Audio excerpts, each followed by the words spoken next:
तुझी माझी यारी भाग 8.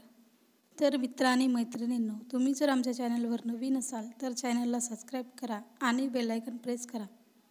आभा ऋषीला थापड मारते. ऋषी तिचा हात सोडतो आणि आपसुकच त्याचा हात आपल्या गालावर येतो. तो हैराण होऊन आभाला पाहत असते. तेवढ्यात तिथं ऋतिकही येतो. ऋतिकही पाहून शॉक होतो. अजिबात तुला लाज नाही वाटत मिस्टर ऋषी कदम? कोणत्याही मुलीला असं बोलायची याचा अधिकार कोणी दिले तुला? कॉलेजच्या पहिल्याच दिवशी मी पाहिले की तू कसा त्या मुलीची इन्सल्ट करत होतास. मग माझ्या पप्पांवर रिश्वतखोरीचा खोटा आरोप लावलास. त्यांना किती अपमान सहन करावा लागला तुझ्यामुळे. आणि एवढेच नाही तर मला आपला सर्वेंट बनवलास. त्यावेळेस मी तुला काही म्हटलं नाही, पण यावेळी गोष्ट माझ्या कॅरेक्टरची आहे. तू आज तुझी सर्व सीमाच क्रॉस केलास आणि तू मला बेशरम म्हणतोस. विचार तर तुझे घटिया आहेत. श्रीमंत बापाचा बिघडलेला मुलगा आहेस तू. आभाचा साठवलेला राग आज ऋषीवर मुसळधार पावसासारखा कोसळत होता. आजच्या नंतर माझ्यासोबत असं वागलंस ना तर याद राख. आता फक्त कानाखाली वाजवली, पुढच्या वेळी तुझे पाय तोडून हातात देईन. एवढे बोलून ती सावीसोबत निघून जाते. ऋषी तर शॉकमध्येच होता. त्याच्याजवळ ऋतिक येतो. ब्रो, तू ठीक आहेस ना? ऋतिक बोलत तर होता, पण त्याला बोलताना खूप हसायला येत होतं. तो आपले हसू आवरत होता ऋषीची हालत पाहून. ऋषी आपला हात गालावरून काढतो तर त्याला हाताला रक्त लागलेला दिसतो. त्याच्या ओठांजवळून थोडा रक्त निघाला होता. तो तिथून निघून जातो. इकडे सावी आभाला म्हणत होती, काय आभा, आज तर तू कमालच केलीस बघ. तू जे केलीस खूपच चांगले काम केलीस. पण आभा, यानंतर तू ऋषीच्या हेट लिस्टमध्ये टॉप पोझिशन मिळवली. तू आज त्याला घाबरलीस नाही. I am proud of you my bestie. चूप कर पगली. मी आज रागारागात त्याला मारलंय. पण आता मला त्याची खूप भीती वाटत आहे. तो काय करेल माझ्यासोबत सांगता येत नाही, आभा म्हणाली. मला वाटते तू तुझ्याशी बदला घेईल. त्याला तर तू धमकीही दिलीस त्याचे पाय तोडून लंगडा बनवायची. आता तो तुला नाही सोडणार. तुझेच हातपाय तोडेल तो. सावी तिला मजाकमध्ये बोलते. मी काय करू सावी, सांग ना. कुठं जाऊन लपू, आभा म्हणाली. तेवढ्यात तिथं रोहन येतो. तिला घाबरलेली पाहून तो विचारतो, काय झालं आबा, तुझ्या चेहऱ्यावर 12 का वाजले आहेत? मग सावी रोहनला सर्व सांगते. ऋषीचे असे वागणे रोहनला अनपेक्षित होते. त्याला ऋषीचा खूप राग येतो. ऋषीचे असे वागणे बरोबर नाही. त्याने वाईट केले आभा तुझ्यासोबत. मी बोलेन त्याच्याशी. तू निश्चिंत राहा आणि हॉस्टेलवर जा, रोहन म्हणाला. आभा हे ऐकून खुश झाली की रोहन तिच्यासाठी एवढा करत होता. ऋषी आपल्या केबिनमध्ये जाऊन फर्स्ट एड बॉक्स काढतो आणि आपल्या लाल झालेल्या चेहऱ्यावर ऑइंटमेंट लावतो. त्याच्यासोबत ऋतिकही होता. ब्रो, एक बोलू? तुझी पहिली किस आणि पहिली थापड तीही एकाच मुलीपासून भेटली. आज तू पहिली वेळ मार खाल्लास, तेही एका मुलीच्या हातून. हा तर एकदम एखाद्या सिनेमाच्या शूटिंगच्या सीनसारखा होता. अगदी लाईव्ह बघितला मी, ऋतिक हसत हसत म्हणाला. ऋतिकचे हसू कंट्रोल होत नव्हते. ऋषी त्याच्यावर डोळे काढून बघतो तर तो शांत होतो. स्वतःला खूप जास्त स्मार्ट समजते ही. हिला तर मी. ऋषी समोर बोलतच होता की रोहन त्याला अडवत बोलतो. रोहन जस्ट तिथं आला होता. तर काय काय करशील तू तिला? ऋषी, तू तिला काय एवढा त्रास देतोस रे? रोहन म्हणाला. तू का तिच्याकडून बोलतेस रे? अरे मित्र आहे मी तुझा, आणि त्या कालची आलेल्या मुलीची तू साईड घेतोस, ऋषी म्हणाला. रोहन ऋषीकडे पाहून हसायला लागतो. हा हा हा की. ऋषीला काहीच समजत नाही. रोहन हसतो तर ऋतिकही त्याला साथ देतो. काय झालं आता हसायला? मी काही जोक नाही मारला, ऋषी म्हणाला. जोक नाही ऋषी, तू जोकर दिसत आहेस, जोकर. आपला चेहरा बघ आरशात. तू किती फनी दिसत आहेस. तुझे गोरे गाल टमाटरसारखे लाल झालेत, रोहन म्हणाला.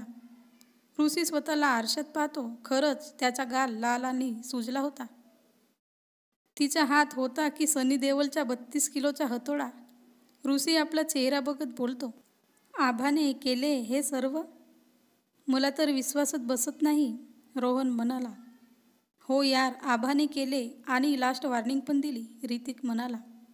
सर्व चुकी ऋषीची आहे. आभाला जरा जास्तच टॉर्चर करत होता ना हा. केव्हापर्यंत बिचारी सहन करती. आता कळलं बेटा, 32 किलोचा हतोडा बसल्यावर, रोहन म्हणाला. तुला ती आवडत तर नाही ना, जेव्हा तेव्हा तिचीच साईड घेत असतोस. आणि हो, मी हे केले नसते. तिने जर माझा प्रपोजल ॲक्सेप्ट केला असता. मी तिच्यावर प्रेम करू लागलो यार. I am in love. मी तिला तुझ्या अगदी जवळ पाहिलं, मग माझा पारात चढला. म्हणून मी तसं वागलो तिच्यासोबत. ऋषीच्या मनात जे होतं ते त्याने एका दमात सांगून टाकले. रोहन आणि ऋतिक तर साक्कच होतात. दोघेही एकमेकांकडे पाहत असतात. काय, तू प्रपोज केलास तिला? आणि कधी? हे कधी झालं? रोहन एकावर एक प्रश्न करतो. सोड ना यार, तिने नकारच दिला तर काय फायदा सांगून, ऋषी म्हणाला. म्हणूनच मी म्हणत होतो, एवढा खुश का दिसत होता काल, ऋतिक म्हणाला. हो, काल केला मी प्रपोज तिला, पण तिने सरळ नकार दिला आणि मला संताप आला. त्यामुळे हे सर्व, ऋषी म्हणाला.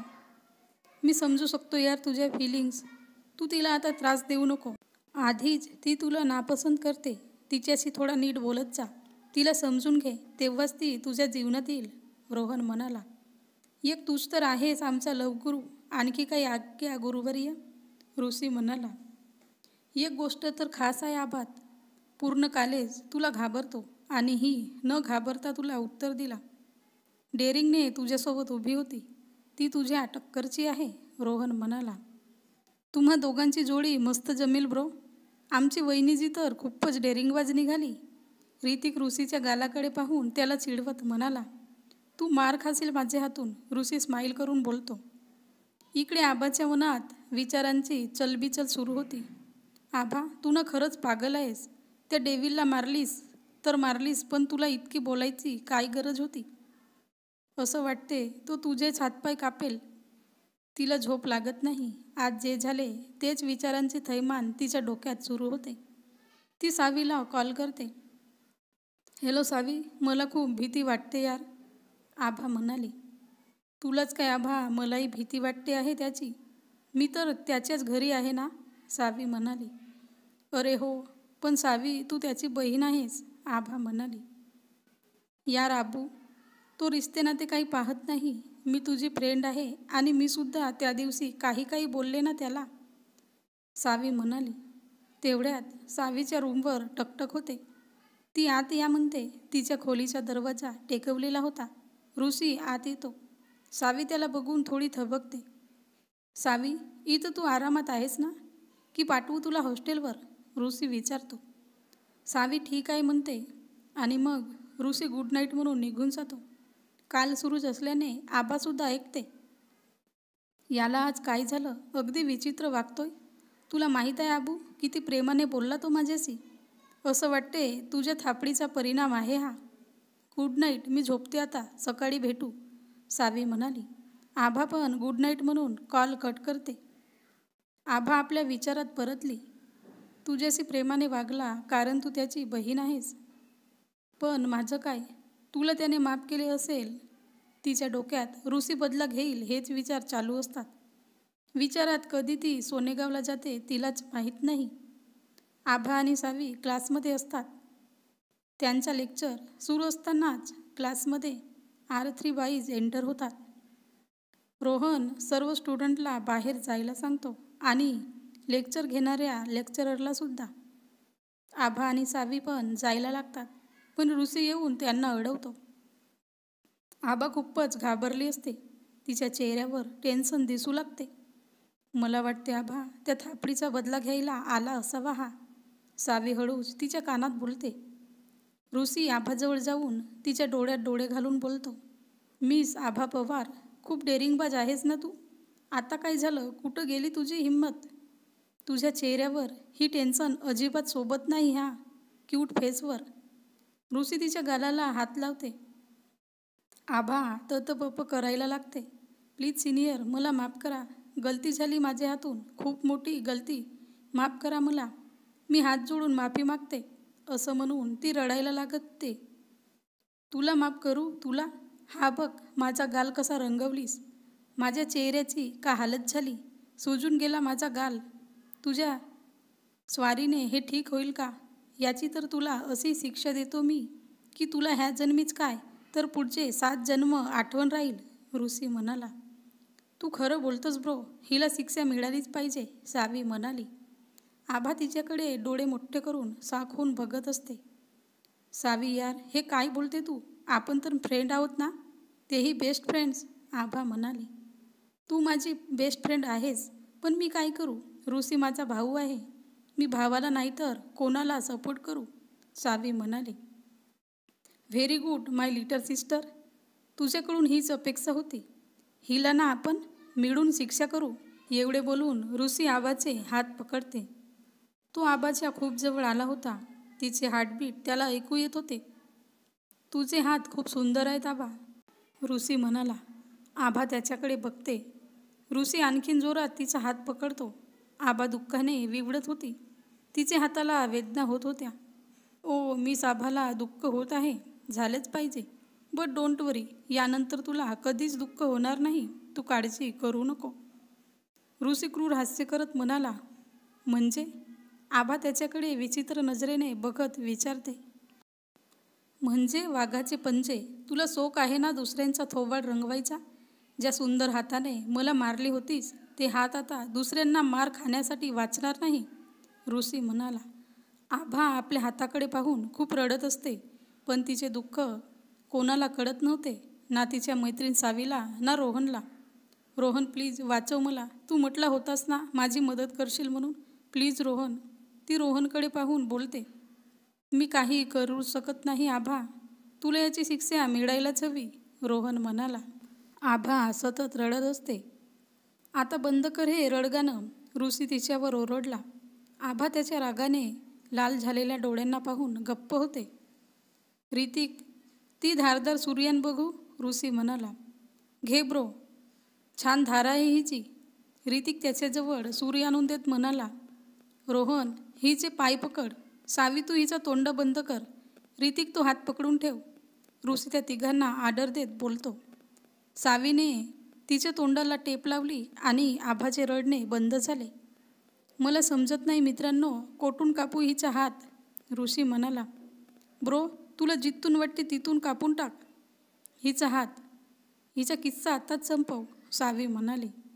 आभाला तर विश्वासच बसत नाही, तिची जिवलग मैत्रीण, तिची यारी, तिची दोस्त, ही आज अशी आपल्या यारीसाठी करेल.